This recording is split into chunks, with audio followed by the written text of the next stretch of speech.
Thank you very much. And he did very well on The Apprentice, I have to tell you. Very talented guy. Our country is in very, very serious trouble.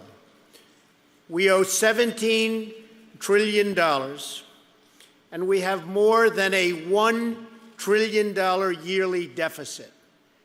That means we're losing numbers that nobody's ever heard of before. Anywhere, any country, nobody's ever heard of numbers like this. Likewise, the Republican Party is in serious trouble. The good news is that the country has tremendous untapped potential, absolutely tremendous. The Republican Party, I could almost say it's going to be a little bit tougher, and especially as you get more and more conservative. They get nasty. They don't like to hear what we have to say, and it's not easy.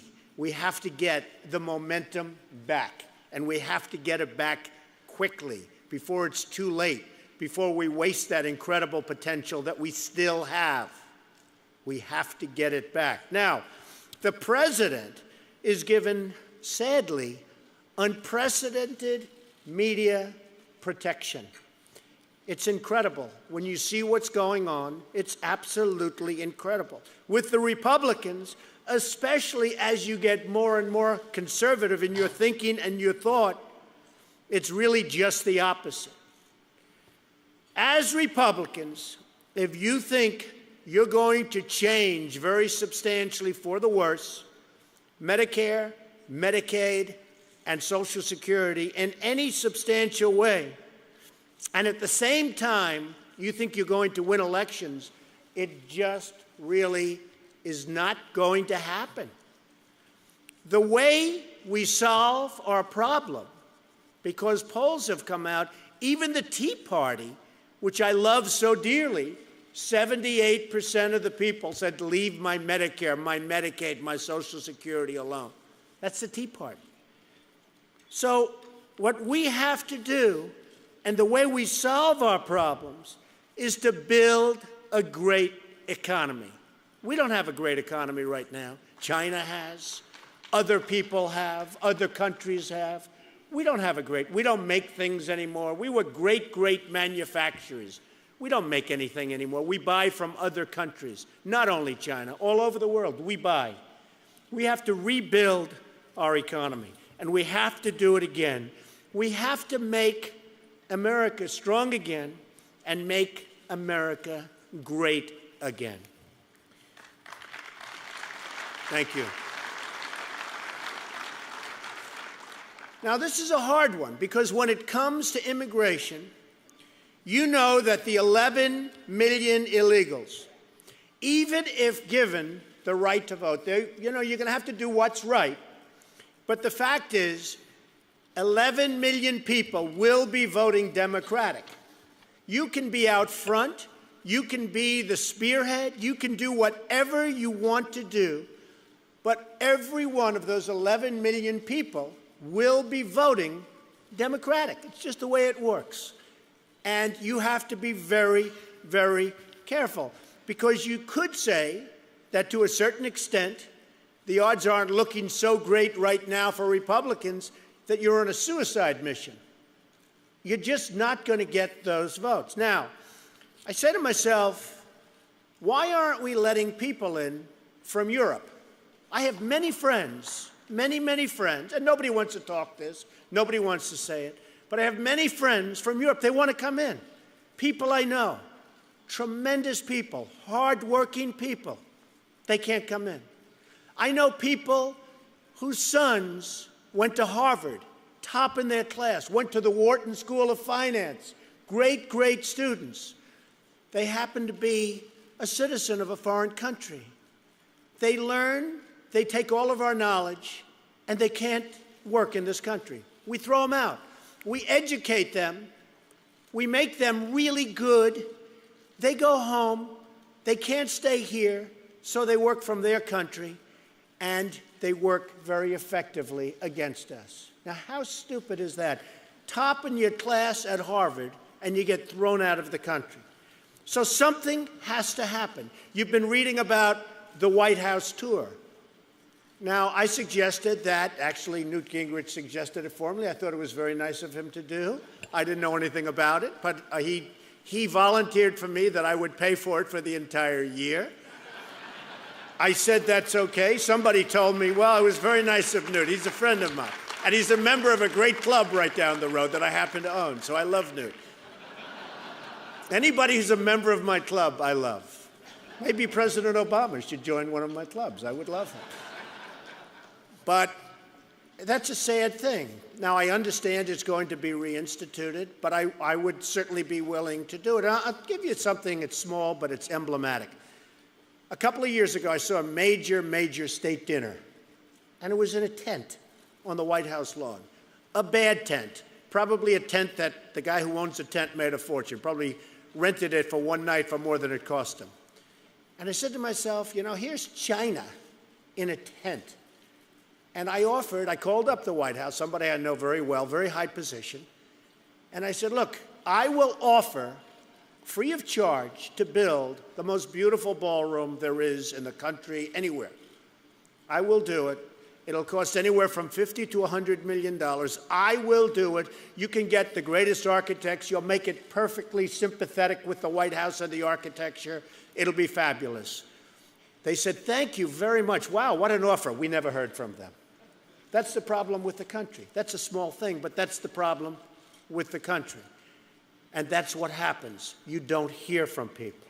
Now, when you get right down to it, from the standpoint of conservatives and Republicans, you've got to win elections.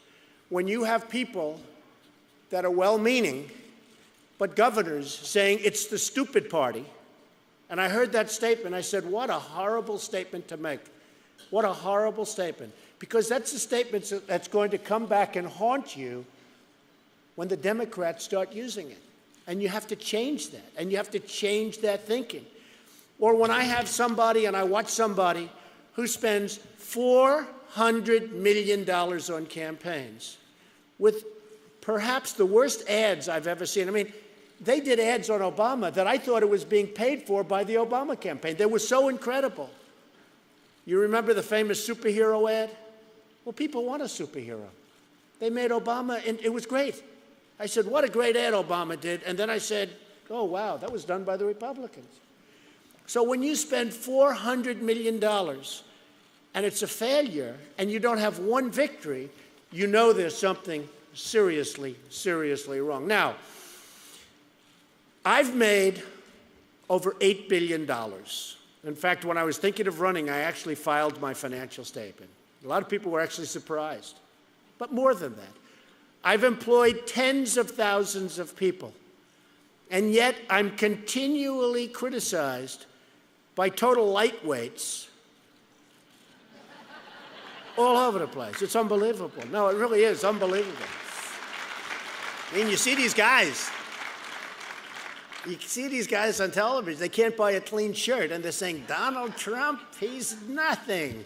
I'm saying, you know, thousands and thousands of people. So I'm very proud of what I've done. And I think if Mitt made one mistake, and I like Mitt Romney a lot, but if he made one mistake, it's that he didn't talk enough about his success. Because honestly, people really want success. They want a leader who's successful. And Mitt has done a great job. And I just feel that the Republicans and Mitt, and I told him this, didn't speak enough about the things he did, the great things. They were on the defensive instead of taking that offensive. Just recently, I bought Doral Country Club, 800 acres in the middle of Miami, an amazing place, but it was improperly run for years and years. Tiger Woods just won the tournament this weekend, got record television ratings. It did fantastically. It's an amazing place. I'm going to fix it. I'm going to make it incredible. I'm going to make that place incredible. That's what we have to do with this country. We've got to fix it. We've got to make it incredible. Right now, we're a laughingstock. You see what's going on in Afghanistan with Karzai. I mean, he has no respect for us. Now, in all fairness, we're leaving, so he probably said, wow, I'm going to be stuck here alone. But still, this guy, when I watch his moves, I just say, how can leadership allow that to happen? With Iraq, we spend $1.5 trillion. $1.5 trillion. We lose lives, great, great, young, wonderful people. We lose so much. What do we have? Nothing. We have nothing. When I heard that we were first going into Iraq, some very smart people told me, well, we're actually going for the oil. And I said, all right, I get that. I get that. There's nothing else. I get it. We didn't take the oil. And then when I said, well, we spent $1.5 trillion, we should take I don't know if you know, they have the second largest oil reserves in the world after Saudi Arabia. So $1.5 trillion is nothing. $1.5 trillion, we should take it and pay ourselves back. What are we doing? What are we doing? What are we thinking? And this is whether it's Obama or Bush or whoever. What the hell are we thinking? And for those soldiers and the families, for those soldiers that were killed, I said we should pay those families money. We should give them money. They lost their sons and their daughters, and $1 million to a family is nothing compared to the kind of wealth that you're talking about over there. So right now you have somebody running Iraq that we don't even know who the hell it is, and I guarantee he's building his palaces and everything else, and we have nothing out of it. So it's just a very sad thing. You look at what happens with Syria. You look at what's currently happening with South Korea. Now, I buy all my televisions from South Korea. I'm sorry to say. I just ordered 3,000 units, 3,000 televisions, South Korea, LGs, etc. We don't make them in our country anymore. I get criticized. Oh, why didn't you buy them here? You can't buy them here. We don't make televisions in this country. All right. So North Korea, as it always does, gets frisky, and then we pay them off and they get less frisky, right? North Korea gets frisky. What do we get out of it? We send our beautiful aircraft carriers, we send our destroyers. You know, every time you turn on the engine, it's $5 million, right? And we send them down, and we stop whatever's going to happen to South Korea. What do we get out of it? We get nothing. The fact is, we're run by either very foolish or very stupid people. What's going on in this country is unbelievable. Our country is a total mess, a total and complete mess. And what we need is leadership. Now, by fixing the economy, we're able to solve the problems that we really do need to solve, and immediately as a nation. Medicare, Medicaid, Social Security, they all become affordable when we become a wealthy country again. You know, part of the reason that the Republicans and even the Democrats, they're all talking, we got to cut, because our country isn't doing it. We're not cutting the mustard. We're not doing it. New technology has shown that we have tremendous wealth right under our feet in the form of energy, right under our feet. North Dakota is a great example. We're not allowed to go and get it. So we go to the OPEC nations that think we happen to be, because I hate to tell you, they're all friends of mine. I know them all. They think we are the stupidest people on earth. They can't believe what they're getting away with. And we could become so easily the energy capital of the world. So what I say is this.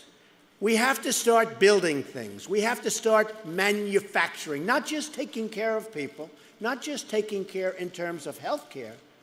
That's not manufacturing. That's money going out. We have to bring money in. This country has to start building things again. We have to take back our jobs from China. We have to take back our jobs from other places. When Apple talks about Apple building all of this stuff, and we are all so proud of Apple, they build virtually 100% of their product in China. So China should be more proud of Apple than we are, to be totally honest with you. We have to start manufacturing and building again, and we have to make America great again. Our problems will be solved. Thank you very much. It's a great honor. Thank you. Thank you. Thank you very much.